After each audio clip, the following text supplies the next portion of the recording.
यह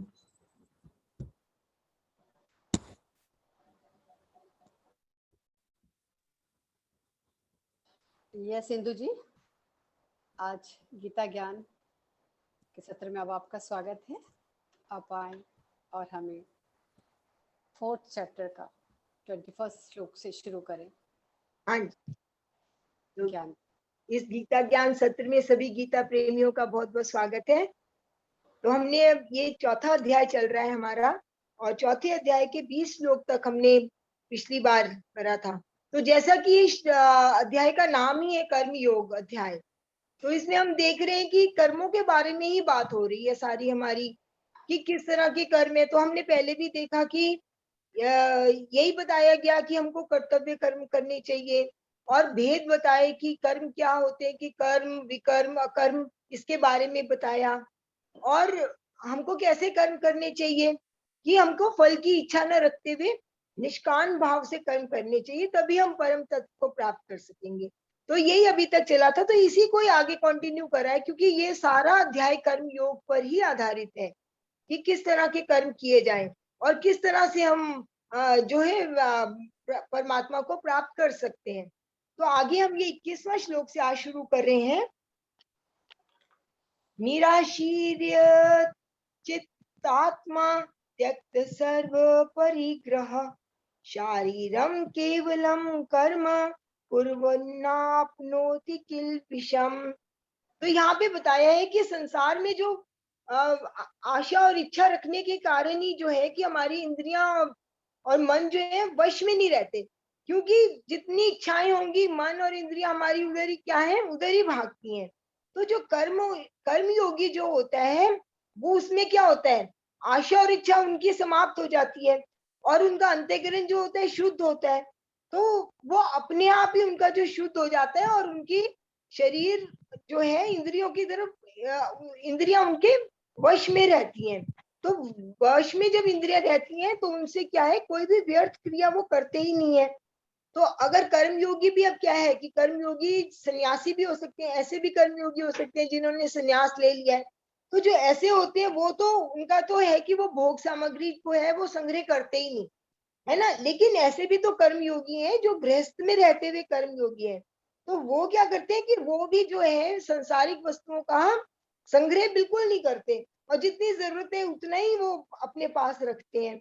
और वो भी ऐसा समझते हैं कि जो संसारिक वस्तुएं हैं संसार के लिए ही हैं, और हम संसार के लिए ही उपयोग इसका करें। तो वो अपने सुख के लिए इतना नहीं प्रयोग करते जितना कि संसार के लोगों के हित के लिए उस संसार की वस्तुओं को प्रयोग करते हैं। अपने लिए तो वो केवल क्या करते हैं, जीवन निर्वाह करने के लिए उनको जो भी आवश्यक वस्तुएं चाहिए उतने ही करते हैं, और कर्म भी उतने ही करते हैं, जैसे खाना पीना, सोना, स्नान करना। ये तो जो हमारे दैनिक कर्म है जो कि बहुत ही आवश्यक कर्मों में आ जाते हैं, सिर्फ वो ही वो करते हैं। और जो और कर्म भी करते हैं उनसे अपना जो है वो संबंध नहीं लगते, तो उन संबंध रखते नहीं। तो उनके जो कर्म भी है, हमने पहले भी पढ़ा था कि कर्म अकर्म में बन जाते हैं। अकर्म क्या होते हैं कि वो कर्म जिनका कि हमको बंधन नहीं लगता, तो ऐसे वो कर्म जो है उनके अकर्म में हो जाते हैं, तो संसार के बंधनों में पड़ते नहीं। लेकिन यहाँ पर क्या है, जो मुमुक्षु है, मुमुक्षु कौन, जो भगवान की प्राप्ति करना चाहता है, तो वो भी क्या करता है कि वो भी जो धर्म के कर्म कांड होते हैं उसमें भी ज्यादा लिप्त नहीं होता।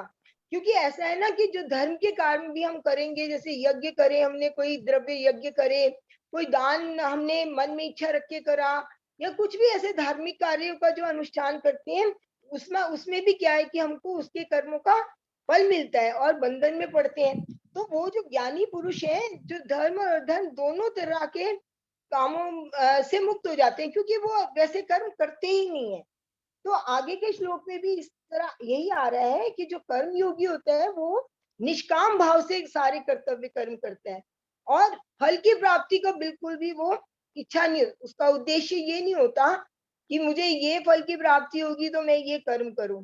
तो और उसको जो है, जो कर्म करने के बाद भी जो उसको जैसा भी फल मिले, अनुकूलता मिले, प्रतिकूलता मिले, लाभ हानि, मान अपमान, देखो जो भी हम कर्म करेंगे उसका फल तो हमको जरूर मिलेगा, है ना। तो लेकिन उसका जो फल भी उसको मिलता है, हर एक परिस्थिति में वो क्या होते हैं, संतुष्ट रहते हैं। ऐसे नहीं कि बहुत सुख आ गया, बहुत मान किसी ने कर दिया तो बहुत फूले समा गए, और किसी ने थोड़ा सा कुछ कह दिया तो वो बड़े दुखी हो गए, है ना। ऐसा, या लाभ हो गया, कोई अगर व्यापारी है मान लो, जो व्यापार करते हैं, कर्मयोगी है, व्यापार करते हैं, तो उनको लाभ हो गया तो वो बड़ा हर्षित हो गए। तो ऐसा नहीं है। तो वो हम ऐसा क्या है कि वो समझ जाते हैं, जो ज्ञानी पुरुष होते हैं वो समझते हैं कि ये तो सब क्या है, संसारिक चीजें हैं, है ना, इसका अंतःकरण पर तो कोई असर नहीं है।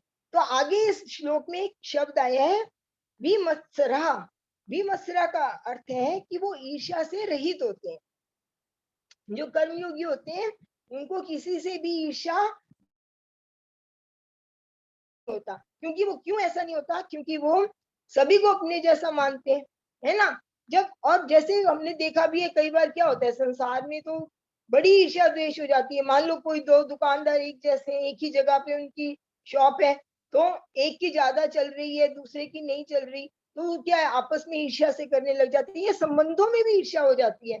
तो जो कर्म योगी होते हैं वो बिल्कुल भी, उनके हृदय में जो होता है, किसी के लिए भी ईर्ष्या का भाव नहीं होता। और उसके बाद क्या है, उसके बाद ये शब्द आया है द्वंद्वातीत। वो जो हमारे संसारिक द्वंद्व है उनसे भी दूर हो जाते हैं। द्वंद्व क्या होते हैं, द्वंद्व जैसे होते हैं दो, द्वि का भाव, डुअलिटी, जहां पे डुअलिटी आती है उसको द्वंद्व कहा जाता है। जैसे दो भाव, जैसे लाभ और हानि ऑपोजिट्स हो जाते हैं ना, मान अपमान, स्तुति निंदा, सुख दुख, तो ये वो द्वंद्वों में वो पड़ते ही नहीं है। तो क्योंकि द्वंद्वों के कारण क्या होगा, राग द्वेष ये सब बढ़ जाता है ना, हर्ष शोक, तो ये बढ़ता है, ये विकार है, तो वो इनके, इनसे वो हट जाते हैं, इन सब में वो क्या रहते हैं, सम रहते हैं। तो वो इन सब बंधनों से क्या होते हैं, मुक्त हो जाते हैं। जब हम इन ऐसे उसमें समी रहेंगे तो हमको बंधन लगेंगे ही नहीं, क्योंकि हमने उनको संसार की इच्छाएं, संसार की वस्तुएं माने हैं। और उसके आगे आया है समहा सिद्धा व सिद्धौचा। तो इसका अर्थ यह है कि किसी भी कार्य को अगर हम, कोई बाधा नहीं आती, कोई भी कार्य हम कर रहे हैं उसमें कोई रुकावट नहीं आई और अच्छे से वो काम हो गया सारा, तो उसको हम कहते हैं कि हमारा कार्य ये सिद्ध हो गया। और अगर हम उसके बीच में रुकावटें आती हैं, मान लो कोई काम हमने शुरू करा, उसके बीच में कई रुकावटें आई और वो उसके बाद भी कई बार सफल हो पाया या नहीं हो पाया, ये रुकावट आई, तो उसको हम कहते हैं असिद्ध हुआ, वो सिद्ध हमारा पूरा हुआ नहीं। तो जो कर्मयोगी होते हैं वो सिद्धि और असिद्धि इसमें भी समी रहते हैं, अर्थात किसी में उसको सफलता मिले या ना मिले इसके बारे में वो नहीं सोचते। इसीलिए वो क्या है कि कर्म बंधनों में पड़ते ही नहीं है। और वो तो हमारी, उनकी क्या है, मूल प्रकृति क्या होती है, सत्य चित आनंद। हमारी भी मूल प्रकृति क्या है, हमेशा आनंद में रहना है ना, हमारी मूल प्रकृति। तो वो जो कर्म योगी होते हैं वो क्या रहते हैं, सदा आनंद में ही रहते हैं, कैसी भी परिस्थिति आए उसमें वो डामाडोल होते ही नहीं है। तो आगे हमारा ये 23वां श्लोक आया है, गत संगस्य मुक्तस्य ज्ञानावस्थित चेतसा यज्ञायाचरता कर्म समग्रम प्रविलीयते। तो ये वाला जो श्लोक है ये बहुत इंपॉर्टेंट है, क्योंकि गीता में जो है सिर्फ एक इसी श्लोक में ये आया है कि जो जो कर्म योग करता है, जो कर्म के बंधनों में नहीं पड़ता, उसके सारे कर्म जो है विलीन हो जाते हैं। अभी तक तो हमने क्या पढ़ा था कि कर्म के बंधनों में नहीं पड़ेगा, है ना, और उसको जन्म मरण के उसमें नहीं आना पड़ेगा। लेकिन इसमें आया है समग्रम प्रविलीयते, मैं उसके सारे जो है कर्मों को, विलीन हो जाते हैं उसके सारे कर्म। तो क्यों होते हैं, क्योंकि वो क्या है, वो किसी भी पदार्थ घटना परिस्थिति के साथ वो संग नहीं बनाता, अपनी उसके साथ क्या करते हैं, अटैचमेंट नहीं रखता। तो जब, क्योंकि अटैचमेंट से ही जो होता है हमारे पे बंधन लगते हैं। जितना हम अटैच्ड होंगे किसी के साथ, किसी संबंध में, किसी वस्तु से, जरा सा भी उसमें कुछ रुकावट आएगी, कोई बाधा आएगी, तो हमारे क्या होता है, हम दुखी हो जाते हैं और यही हमको फिर बंधन लगते हैं। तो जो कर्म योगी होते हैं वो निस्वार्थ भाव से जो औरों की हित के लिए हमेशा ही जो करते हैं, काम करते हैं, और जितने भी वो कर्म करते हैं वो आसक्ति से रहित करते हैं। और आसक्ति से रहित अगर वो कर्म करेंगे तो बाद में क्या है, वो मुक्त हो जाएंगे। और उनका जो ज्ञान भी है, वो ज्ञान भी उनका जागृत होता रहता है इसी तरह, और फिर वो भगवान की तरफ ही चल पड़ते हैं। तो क्रिया और पदार्थ जो है वो तो संसार है, वो जड़ है। तो और जो हमारा आत्म स्वरूप है वो क्या है, चेतन है। वो इसमें डिफरेंस को समझते हैं कि जितनी भी संसारिक वस्तुएं वो तो क्या है, परिवर्तनशील है, नश्वर है। तो उनकी तरफ हमको नहीं जाना, हमको क्या है, हमको आत्मचिंतन करना है, आत्मा की हमको उन्नति के लिए प्रयत्न करनी है। तो आगे इसमें आया यज्ञ या चरथा, यज्ञ के लिए कर्म करने वाला। यानी अब यज्ञ क्या है, यज्ञ किसको कहते हैं? तो जो निस्वार्थ भाव से केवल दूसरों के हित के लिए जो कार्य किया जाता है, वास्तव में वही यज्ञ है। वैसे तो हम साधारण उसमें कह देते हैं ना, हवन को भी यज्ञ कह देते हैं। तो हवन में भी आहुतियां डलती हैं, और हवन भी जो पहले के जो यज्ञ किए जाते थे वो हमेशा दूसरों के हित के लिए ही किए जाते थे। तो यहाँ पर भी वो आया है कि जो निस्वार्थ भाव से केवल दूसरों के लिए कर्म करता है तो उसको भी हम क्या कहते हैं, उसको यज्ञ ही कहते हैं। और और कर्म में अकर्म देखने का के साथ काम करने वाला जो है वो भी एक यज्ञ का कर्म ही है। उसके भी क्या हो जाता है, उससे सब कर्म बंधनों से वो मुक्त हो जाता है जो कर्म में अकर्म करता है। और इसी में जो यज्ञ में भी आ रहा है, और कोई भी कर्म हम करते हैं उसमें हम देखते हैं कि उसके तीन डिवाइड्स हो जाते हैं, कि जैसे एक तो क्रिया होती है, एक कर्म और एक कर्मयोग।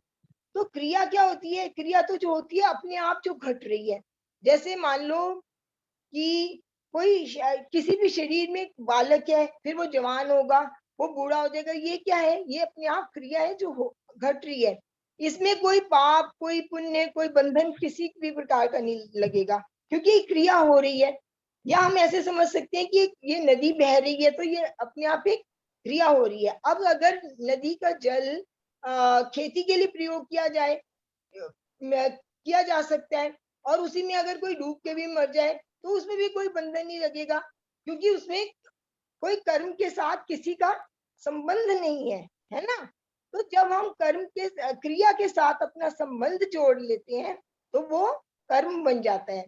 और वही जब कर्म है हमको अच्छे उसमें किया जाता है, किसी की भलाई के लिए करा जाता है, तो वो बंधन नहीं बनता, वो क्या हो जाता है, अकर्म बन जाता है। तो इसी को हम क्या कहते हैं, इसी को हम कर्म योग कहते हैं। और इसी को ये परमात्मा तत्व की ओर हमारे को आगे बढ़ाने वाला होता है।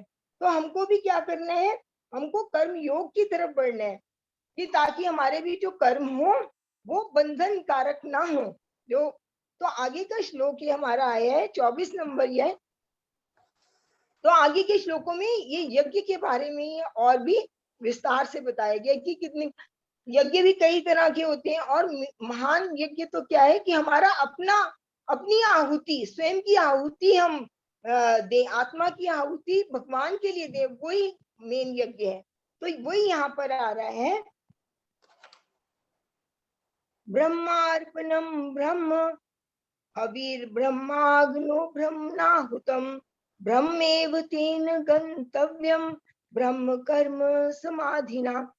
तो यहाँ पे ये जो यज्ञ है वो क्या है, ब्रह्म के लिए बताया गया है। तो जो यज्ञ होता है उसमें क्या होता है, एक तो आहुति होती है, एक होता है पात्र होता है जिसमें आहुति दी जाए, और एक अग्नि अग्नि होती है जिसके अंदर आहुति दी जाएगी। और यज्ञ तभी पूर्ण होगा जबकि जो आहुति दी जा रही है वो अग्नि में ही पूरी तरह से वो जल जाए, वो पूरा पूरा, और उसका फल भी कोई मिले। तो ये पूरे यज्ञ की क्रिया होती है। तो इसमें क्या है कि हम जो ये ज्ञान यज्ञ होता है, इसमें क्या है कि इसमें जो अग्नि जल रही है वो कौन सी है, हमारी ज्ञान की अग्नि है। और समाधि होने से जो जिन पदार्थों को हवन किया जा रहा है वो भी ब्रह्म के ही है, क्योंकि हमारा अपना तो कुछ है नहीं, है ना। और आहुति दी जा रही है अग्नि में, ज्ञान की अग्नि जल रही है, और जिन पदार्थों से हवन किया जा रहा है वो भी ब्रह्म के हैं। और आत्मा हमारी किसकी है, वो भी ब्रह्म का ही स्वरूप है। तो हम आत्मा की आहुति दे रहे हैं, और किसके लिए दे रहे हैं, ब्रह्म के लिए ही दे रहे हैं। तो तो सब कुछ क्या है कि सब कुछ ब्रह्म के लिए ही है। हम ध्यान भी करते हैं तो आत्मा की हम किस प्राप्ति के लिए करते हैं?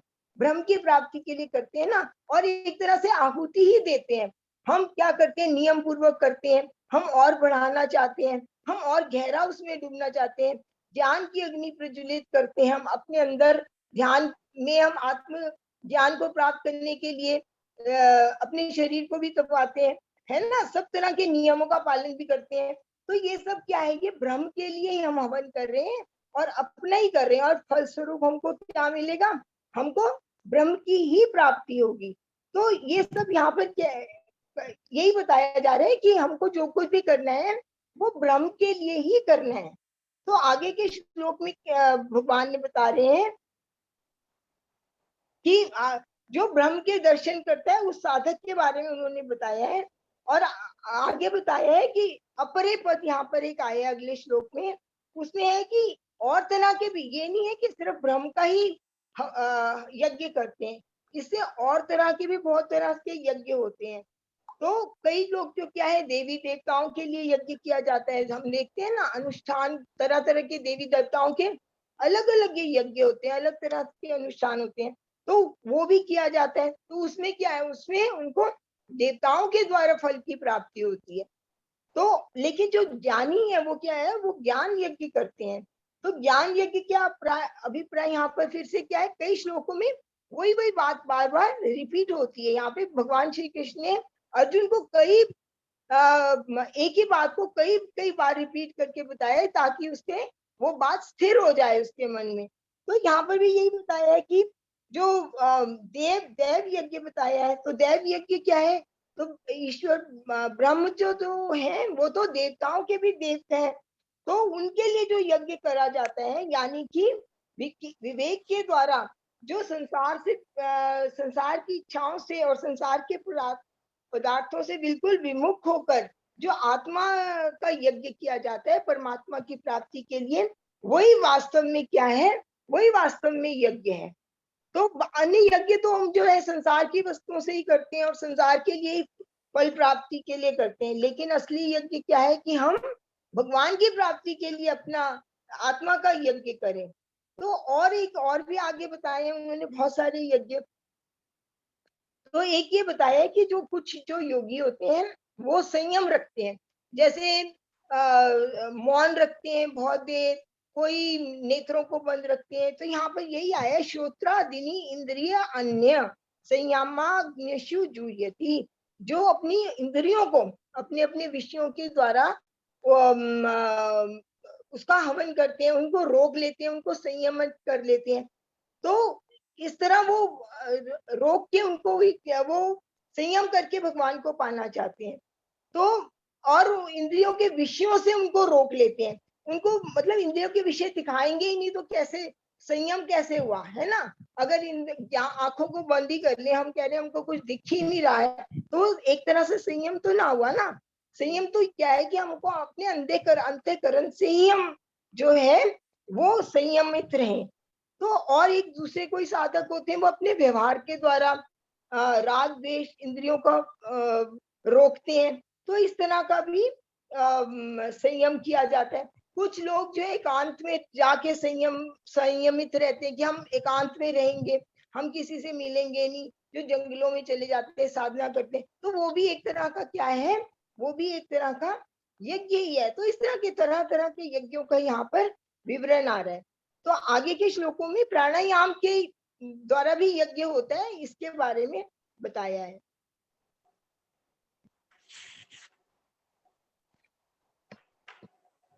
तो अगला ये 27 नंबर श्लोक आ रहा है। सर्वाणि इंद्रिय कर्माणि प्राण कर्माणि चापरे आत्म संयम योगाग्नो जुयति ज्ञान दीपिते। तो यहाँ पर ये बताया जा रहा है कि समाधि रूप यज्ञ में प्राणों की क्रियाओं का भी हवन किया जाता है। तो समाधि में क्या होता है कि प्राणों की गति को रोका जाता है। तो उसमें क्या होता है कि ये भी दो तीन तरह का होता है। एक तो हठ योग के द्वारा होता है। हठ योग की समाधि होती है जिसमें कि सांसों को हठ योग के द्वारा रोक लिया जाता है। तो ऐसा होता है कि कुंभक क्रिया होती है, उसका आगे विवरण भी आएगा। तो अभ्यास करते करते वो क्या है कि अपने प्राणों को ही बहुत समय के लिए रोक लेते हैं। तो इस तरह का भी एक ये समाधि को होती है। और दूसरे होता है कि एक एक में मन को एकाग्र किया जाता है। और जैसे ध्यान में भी हम लोग देखते हैं कई बार हमारा क्या है, कुंभक लग जाता है और हम बहुत समय तक, हमको ऐसा प्रतीत होता है जैसे कि हम है ही नहीं शरीर में, प्राणों, हमारी जो सांस है वो चल ही नहीं रही है। तो इस तरह जो संपूर्ण जो इंद्रियां जो होती हैं और प्राण जो होते हैं वो सब अंदर की अंतर्मुखी हो जाते हैं और वो समाधि में एक तरह की वो क्या है, समाधि के ही लग जाती है। तो आगे भी उन्होंने ये बताया है कि कई तरह के यज्ञों का और भी वर्णन किया गया है, जैसे द्रव्य यज्ञ, तपो यज्ञ, योग यज्ञ, ज्ञान यज्ञ। तो इसमें से एक तो हमारे आ गए हैं, पहले ज्ञान यज्ञ हमने बताया, आगे पहले भी विवरण आ गया। तो द्रव्य यज्ञ में क्या होता है कि संसार के हित के उद्देश्य के लिए, जैसे कोई कुआं बनवा दे, तालाब, मंदिर, धर्मशाला, इस तरह के जो बनवाते हैं, या जैसे किसी को जरूरत है, अभावग्रस्त है, तो उनको अन्न, जल, वस्त्र ऐसी, या दवाइयाँ, इस तरह की मतलब इस तरह की वस्तुओं का दान दे देते हैं। तो ये भी एक तरह का क्या है, यज्ञ ही है। इसको क्या कहते हैं, इसको द्रव्य यज्ञ कहते हैं, कि अपना द्रव्य उन्होंने निस्वार्थ भाव से दूसरों के लिए सेवा में लगाया। तो ये तो हो गया द्रव्य यज्ञ। और एक होता है तपो यज्ञ, यानी कि जितनी भी कठिनाइयां हम पर आए उसमें भी हमने प्रसन्नता पूर्वक सह लेना है उसको, और अपने कर्तव्य से जरा भी विचलित होना नहीं है। तो इसको भी तपस्या माना जाता है। जैसे कि कोई जाके बहुत ठंड में भी पहाड़ों पर कम वस्त्रों में भी तपस्या करते हैं, कोई गर्मियों में देखे आग जला के तपस्या करते हैं।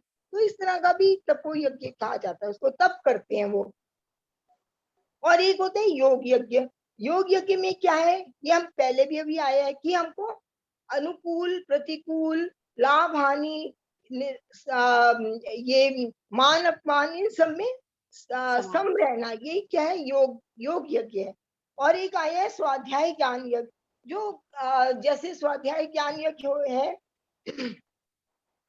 कि जैसे हम वो पाठ करवाते हैं, जैसे रामायण, महाभारत, श्रीमद् भगवत गीता, इस तरह का पठन पाठन का कराया जाता है।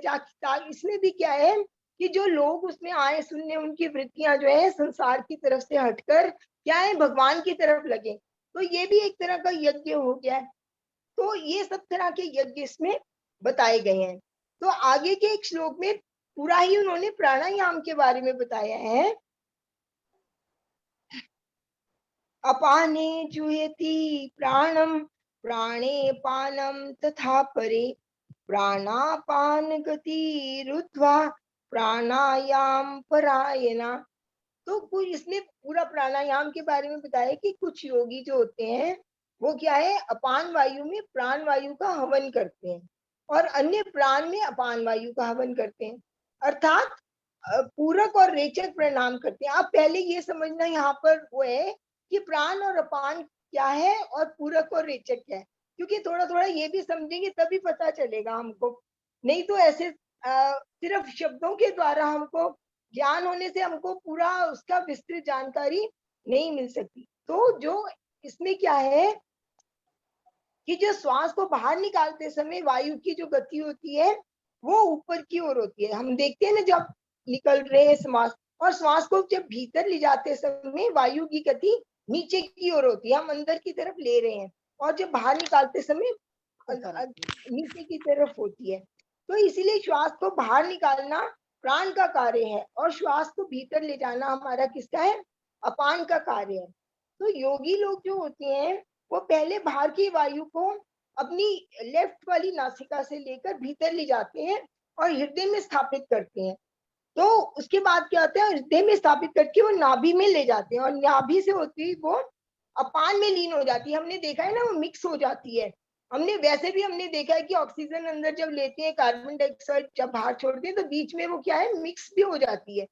तो जब अपान में लीन हो जाती है तो इसको हम पूरक कहते हैं, जो अंदर लेने की क्रिया हो रही है। और अंदर हमारी जो वायु, प्राण वायु अपान वायु में जो मिल रही है उसको हम पूरक कहते हैं। और फिर वही प्राण वायु जो है अपान वायु के साथ जो है रोक लेते हैं उसको गति को, और फिर उसको बाहर निकालते हैं। और पहले तो वो अंदर को रोक लेते हैं श्वास को जो है। जब हमने देखा है दो श्वासों के बीच में भी थोड़ा सा क्या होता है, एक थोड़ा सा डिस्टेंस पॉज, होता है, थोड़ा सा पॉज। मिलती है उसको जगह, जो स्पेस मिलती है। तो श्वास जब बाहर नहीं जा रहा और अंदर भी नहीं आ रहा, जो स्पेस है उसको हम क्या कहते हैं, उसको हम कुंभक कहते हैं। इसके बाद जो है दूसरी नासिका से जो है, जो दाई नासिका पहले हमने लेफ्ट से लिया था ना, तो दाई नासिका से जो है स्वाभाविक ही प्राण वायु को और अपान वायु को जो है वो बाहर निकाला जाता है। तो इसको रेचक, इस क्रिया को रेचक कहते हैं। तो ये तीनों क्रियाएं बार बार करते हैं जब पूरा कुंभक रेचक, तो इसको जो है पूरे को एक प्राणायाम के रूप में किया जाता है। तो ये भी क्या माना जाता है कि ये भी योगी लोग मानते हैं कि ये भी एक तरह का प्राणायाम रूपी यज्ञ हो रहा है। तो ये यहाँ पर प्राणायाम के बारे में भी बताया गया है। वैसे ये योग में ज्यादा आता है, इसमें तो सिर्फ इतना ही बताया गया है कि प्राणायाम हम श्वास अंदर लेते हैं और बाहर छोड़ते हैं, और इसको भी एक यज्ञ माना गया है ना, ये बताया गया है। तो अब यहाँ पर हम आज के 30वें श्लोक में पहुंच गए हैं। तो इसमें भी बताया गया कि कैसे और भी हम किस तरह से प्राणायाम करते हैं। तो आ रहा है, अपरे नियताहारा प्राणान प्राणेषु जुह्यति सर्वे ये यज्ञ विदो यज्ञ क्षपेत कल्मषा। तो ये तो आई बात प्राणों की, प्राणों में हवन की पहले आ रही थी। तो उसके बाद यहाँ पर क्या है कि नियत आहार, अपने नियत आहार, तो नियमित आहार के द्वारा भी जो साधक है वो भी एक तरह का यज्ञ करते हैं। क्योंकि प्राणायाम में भी और वैसे भी हमने देखा है कि अधिक या तो अधिक भोजन करो या कम भोजन करो, तब भी प्राणायाम नहीं हो सकता। और ध्यान में भी यही कहा जाता है कि बहुत अधिक भी भोजन नहीं करना है और कम भी भोजन नहीं करना है, तो तभी हमारी सांसों की क्रिया हमारी जो है कि ठीक चल पाएगी। और बिल्कुल ना भोजन करना तो भी वो भी ठीक नहीं है, तो वो भी प्राणायाम नहीं कर सकता। तो नियताहार का अभिप्राय यहाँ पर क्या है कि नियमित और अल्पाहार हमको लेना चाहिए और संतुलित भोजन करना चाहिए, ताकि हमारी जो अंदर की हमारी स्वास्थ्य की हमारी जो सिस्टम है वो भी ठीक चल सके, हमारा स्वास्थ्य भी ठीक रह सके, तभी हम प्राणायाम कर पाएंगे, तभी हम ध्यान में भी बैठ सकते हैं। ध्यान में भी हमको यही कहा जाता है कि ध्यान से पहले हम भोजन जो भी करें बहुत गरिष्ठ ना करें और समय पूर्वक कर लें, और ध्यान से पहले थोड़ी देर पहले ही कर लें। तो इससे क्या होता है कि योगी भी ऐसा ही करते हैं। तो वो अगर तो नियमित और अल्पाहार करेंगे तभी वो प्राणायाम ठीक से कर पाएंगे। तो इसको भी हम आगे ही लेते हैं। तो इसमें कहा गया है कि जब इस तरह के प्राणायाम किए जाते हैं तो स्वाभाविक रूप से क्या होता है, सब वृत्तियां जो होती हैं हमारी शांत हो जाती हैं, और जो हमारा अंतःकरण जो होता है वो शुद्ध हो जाता है। अब अंतःकरण शुद्ध होगा तो हमारा क्या है, पापों का नाश हो जाएगा। अब पाप नाश होएगा तो हम परमात्मा प्राप्ति की तरफ बढ़ेंगे।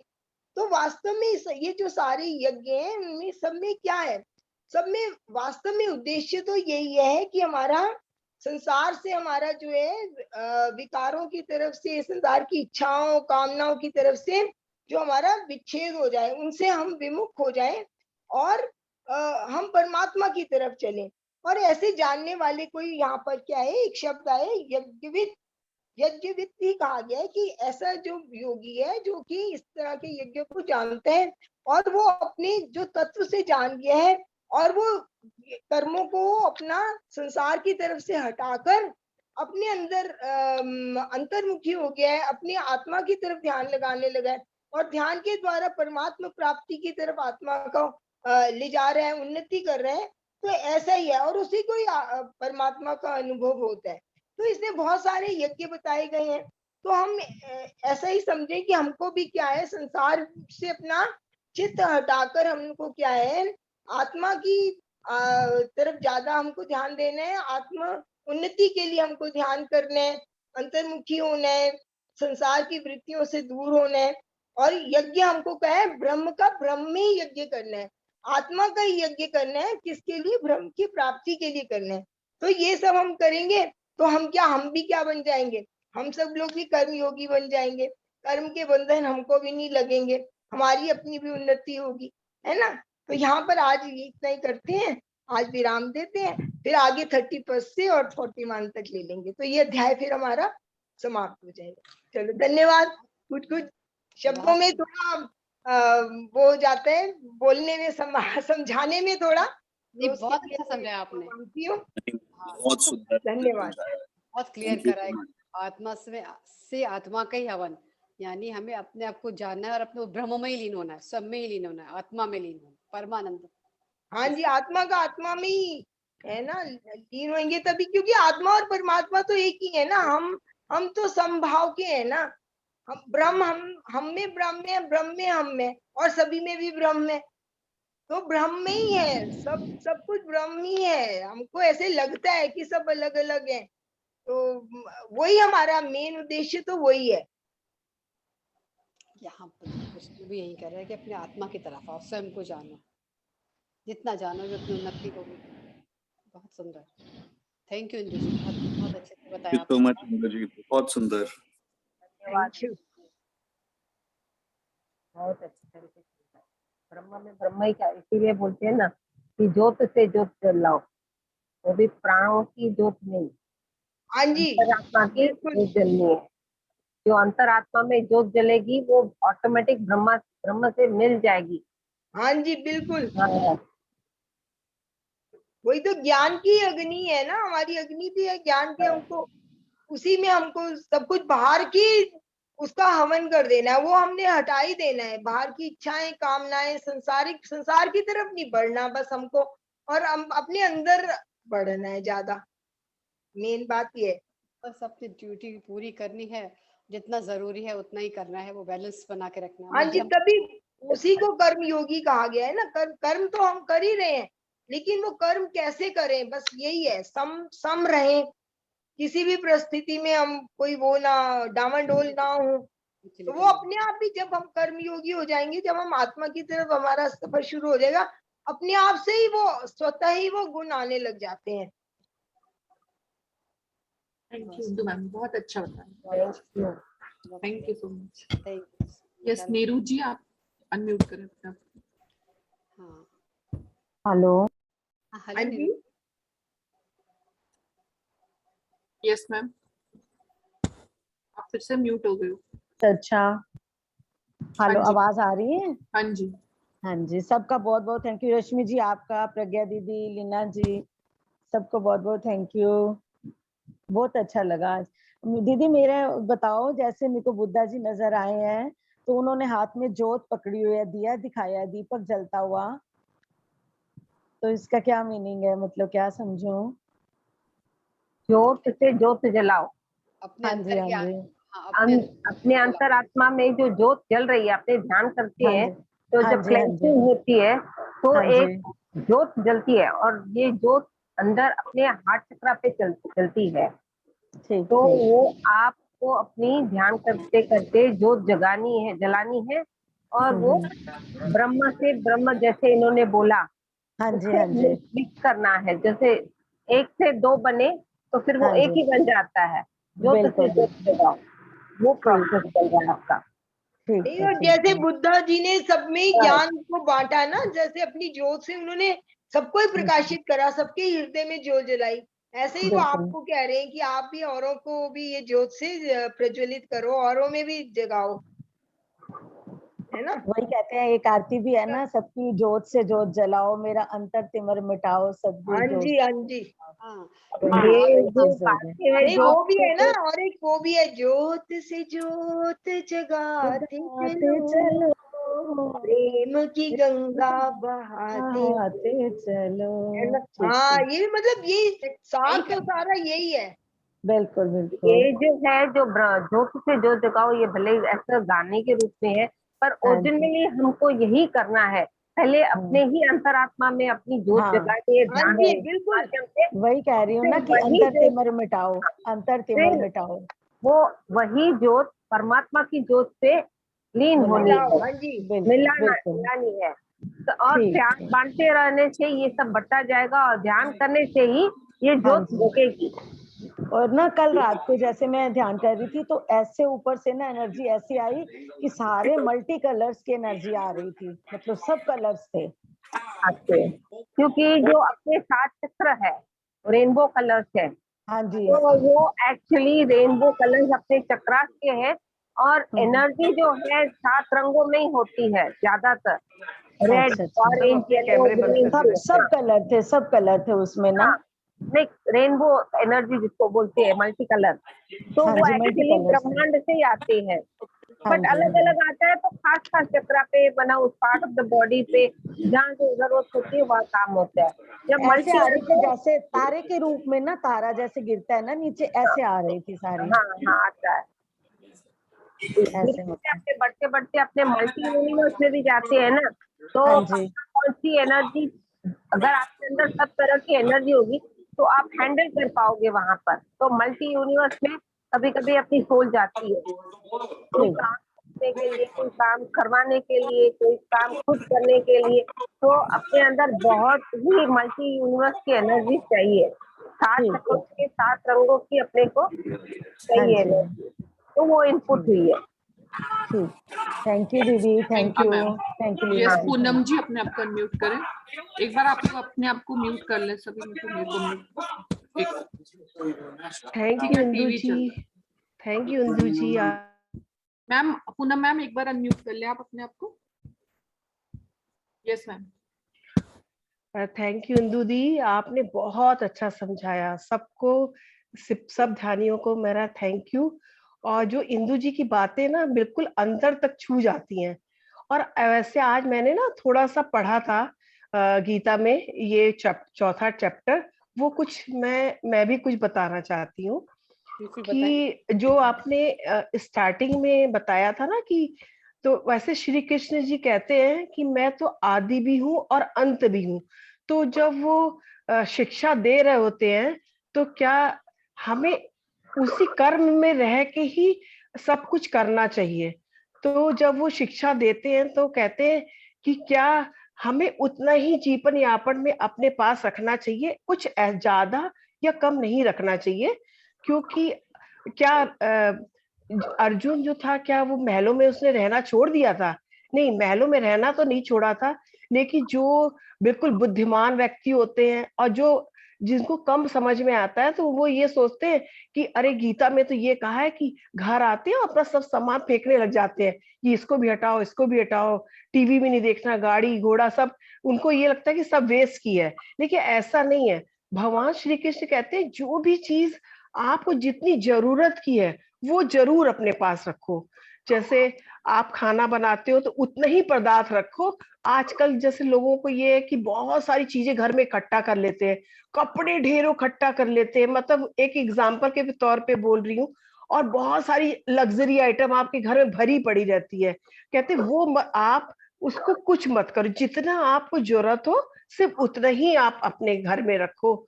और जैसे एक स्टोरी उन्होंने बताई थी, मैंने आज सुना था कि एक साहूकार होता है, तो वो एक जो भिक्षा मांगने होता है उससे कहते हैं कि चलिए भाई आप मेरे घर में चल के रहिए।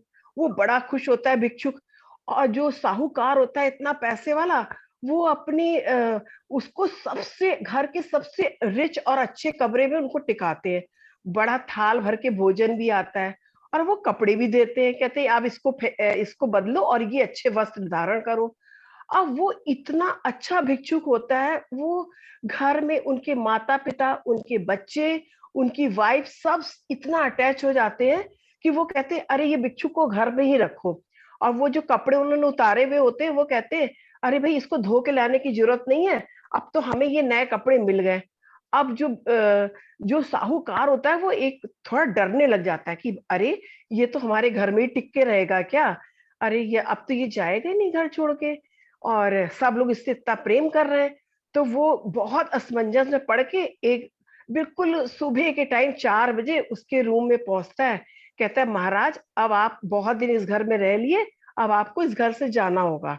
तो उसने कहा अरे मूर्ख, तुम्हें इतना डरने की क्या जरूरत है, ये घर तुम्हारा है, तुम्हारा परिवार तुम्हारा, बच्चे तुम्हारे, मैं तो सिर्फ कुछ क्षण के लिए आया था और मुझे ये सुख कहीं पे भी मिल सकता है, चाहे मैं गरीब रहूं अमीर रहूं, सब। और फिर कहता है हमें, कहता है आप जब दिन होगी भोर होगा तब आप जाना।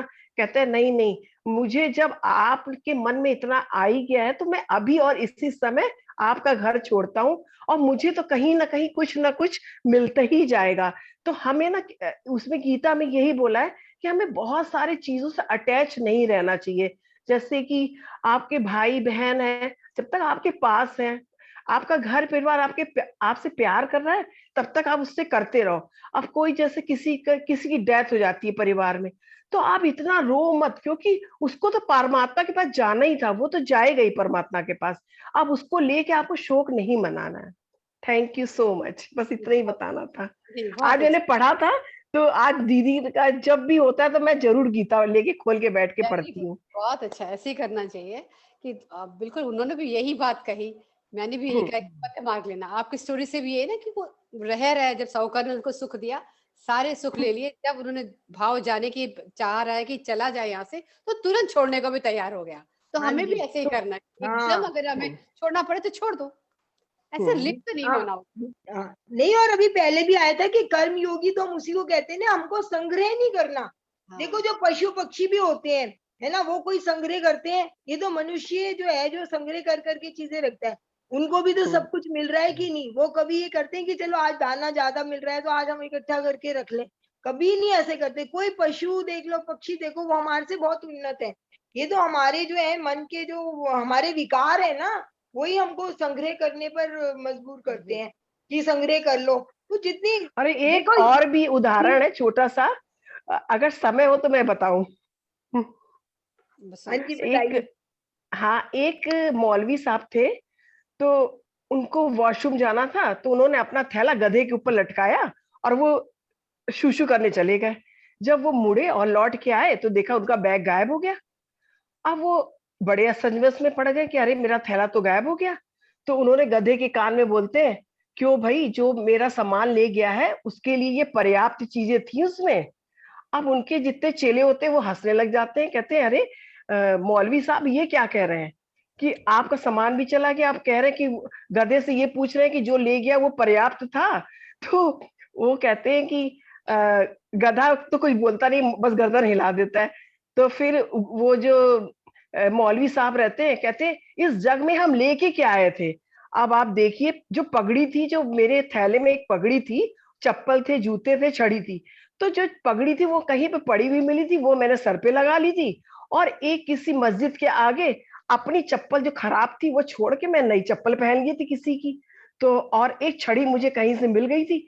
तो उसके चेले कहते हैं कि अरे ये क्या आपका था? सब आपने गॉड से पूछा था कि आप ये लो कि नहीं लो? कह रहे हाँ, मैंने उनसे परमिशन ली थी, और अब ये चला गया तो मुझे कोई प्रॉब्लम नहीं है, ये तो उन्हीं ने दिया था, तो अगर किसी की जरूरत थी तो वो ले गया।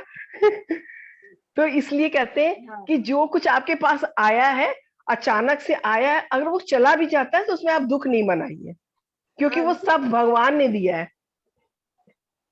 Thank you so much. Thank you Poonam ma'am, thank you. Very nice, बहुत अच्छे एग्जाम्पल। नहीं, वो तो है ही, जो संसार के, अभी भी तो यही आ रहा था ना कि संसार की वस्तुओं को संसार के उपयोग के लिए ही हम रखें। अपने पास ऐसे ना समझे कि ये हमारी हो गई है तो हमारे ही संचित कर ले हम, ऐसे ना रखें। तो वही, और हाँ, अच्छे काम के लिए यूज करें। ये तो कहीं भी नहीं लिखा गीता ने, भगवान ने ये कहीं नहीं कहा कि आप अपने अच्छे से ना रहो या अच्छी तरह उपयोग ना करो। जो वस्तुएं भगवान के उपयोग के लिए ही दी गई हैं, लेकिन ये संग्रह नहीं करना, और उसको जो हमारे पास स्पेयर है उसको अच्छे कामों में लगाना है, परमार्थ के लिए यूज करना है ना। सर्वभूत हिताय रते, जो हम पढ़ते भी हैं कि सब लोगों की भलाई के लिए हम जो भी काम करते हैं उसी में हमने वो करना है, और निष्काम भाव से। मेन बात इसमें ये भी है कि निष्काम भाव से, उसमें मतलब कोई ये नहीं रखना कि फल हमको ये मिल रहा, हम किसी को दे रहे हैं तो हमको फलाना भी हमको मान भी ना दे, चाहे इज्जत भी ना करे, पर हमने अपने भाव से दे दिया तो दे दिया। मतलब ऐसे हमको ये भाव रखना है, जहां तक मेरा मतलब ऐसा समझ हाँ, आता है। Thank you Indu the, thank you, बहुत अच्छा समझाया था आपने, तो बहुत ही अच्छा। मैं तो बस थोड़ा थोड़ा जब आपका आता है नहीं, ना कि आपके बहुत आदि अच्छे बोलेंगी तो मैं पढ़ती हूँ बैठ के, मैं हाँ, नहीं, सुनती ये तो हूँ, इसको अच्छी बात पढ़ती है, हूँ। अच्छे बल्कि एग्जाम्पल श्लोक दिए। भी बोला कीजिए। हाँ, लोग भी बोलिए, बल्कि बहुत हाँ अच्छा है। जी। ठीक, जरूर बोलूंगी। अगली बार से जब दीदी का सेक्शन आएगा तो मैं याद करके बोलूंगी। हाँ जी, नहीं बहुत अच्छा लगा पूनम क्योंकि जी। मैंने अभी शुरू करी है ना गीता आपके साथ साथ पढ़नी, जो आप श्लोक जो चैप्टर आ रहा है मैं वो डेली पढ़ रही हूँ। मैं पहले कभी इतनी गीता पढ़ी नहीं है। नहीं, इसीलिए पहले से बता देते हैं ना कि इतने से यहाँ तक लेंगे, ताकि फिर थोड़ा सा बड़ा हो तो फिर और अच्छी तरह समझ आ जाता है, और कोई अपने विचार भी उसमें नए नए निकलते हैं, कोई हाँ अपने जी, विचार हाँ। भी दे सकता है। और सबकी गीताएं भी जैसे अलग अलग होती हैं, तो उसमें भी किसी में कोई बात प्रमुख होती है, किसी में कोई दूसरी बात पे ज्यादा दिया होता है, तो सभी का ही साथ में ही चल रहे हैं हम लोग। Yes, और ma'am. और आप hand सभी raise- पढ़ो, आप सभी पढ़ो और Yes, आगे ma'am. आओ और बताओ। सबका स्वागत है। मैंने कहा इंदु दीदी के सहारे म्यूट में चले गए, म्यूट में चले गए पूनम जी। और यूट्यूब पे से भी सुनती रहती हूँ किसी किसी संत नहीं का। चलो, बहुत अच्छी बात है। बहुत अच्छा, बहुत अच्छी बढ़िया, बात है। Yes, बहुत अच्छा अंजू लगा। जी। अंजू जी कुछ कहना चाह रही हाँ है? जी, बहुत देर से उनका हैंड रेज। रिकॉर्डिंग ऑफ कर देते हैं। यस।